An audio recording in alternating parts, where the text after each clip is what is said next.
Bab 8. Zikir sebagai cahaya yang menghidupkan segala gerak. Ketika zikir telah menjadi kesadaran yang menetap, seorang hamba mulai melihat bahwa setiap gerak kehidupan adalah bagian dari tasbih yang agung. Tidak ada sesuatu pun di alam semesta ini yang benar-benar diam. Setiap daun yang bergoyang, setiap embun yang jatuh, setiap desiran angin, semuanya berzikir dengan caranya sendiri. Dan ketika kesadaran zikir telah hidup dalam diri seorang salik, ia mulai merasakan bahwa hidupnya tidak terpisah dari simfoni suci itu. Ia makan dalam zikir, berjalan dalam zikir, bahkan berpikir pun dalam zikir, karena seluruh keberadaannya telah menjadi wadah bagi gerak ilahi yang berulang-ulang mengingatkan bahwa tiada daya dan upaya kecuali dengan Allah. Inilah rahasia yang diisyaratkan para wali, bahwa zikir sejati bukanlah sekadar aktivitas, tetapi napas kehidupan itu sendiri. Hati yang terjaga akan melihat bahwa setiap detik adalah gema Allahu Akbar yang terus berdentang dalam realitas. Bukan manusia yang menggerakkan zikirnya, melainkan zikirlah yang menggerakkan manusia.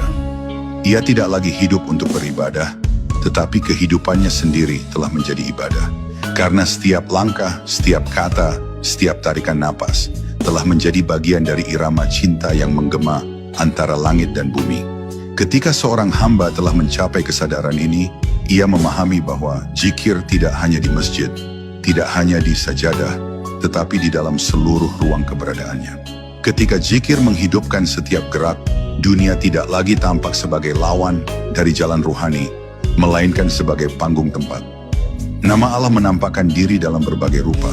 Kesulitan tidak lagi ditakuti, karena ia hanya bagian dari tarikan dan hembusan yang mengajarkan keseimbangan batin.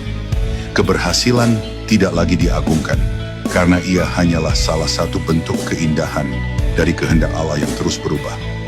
Segala sesuatu menjadi zikir, bahkan keheningan, bahkan tangis, bahkan kejatuhan. Sebab dalam mata hati yang telah hidup, tidak ada peristiwa yang bukan darinya, dan tidak ada yang terjadi tanpa menyebut namanya secara tersembunyi. Orang yang telah mencapai derajat ini hidup dengan rasa yang lembut, sebab ia memandang kehidupan bukan sebagai beban, tetapi sebagai tarian zikir yang tak pernah berhenti. Ia tersenyum pada takdir karena tahu setiap takdir adalah panggilan rahmat. Ia menerima keterlambatan dengan sabar, sebab waktu baginya hanyalah cermin untuk melihat bagaimana Allah menuntun. Ia menatap orang lain bukan dengan penilaian, tetapi dengan kasih, sebab ia melihat Allah bekerja melalui setiap wajah. Hidupnya menjadi seimbang, karena ia telah menjadi bagian dari aliran zikir semesta, bukan lagi perenung yang terpisah darinya. Dan pada akhirnya, ketika zikir telah benar-benar menghidupkan seluruh gerak, seorang hamba menyadari bahwa dirinya hanyalah gema kecil dari pujian besar yang sedang bergulir tanpa henti.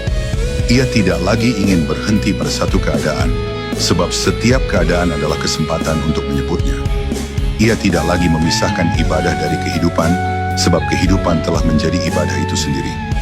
Inilah makna hidup yang berzikir, hidup yang tidak pernah keluar dari cahayanya, bahkan ketika ia tampak sibuk di dunia. Hidup yang terus berdenyut di bawah irama ilahi yang tak pernah padam. Sebab di dalam setiap gerak yang benar, disitulah Allah sedang menghidupkan makna dari firman-Nya, bahwa tiada sesuatu pun yang sunyi dari zikir kepadanya.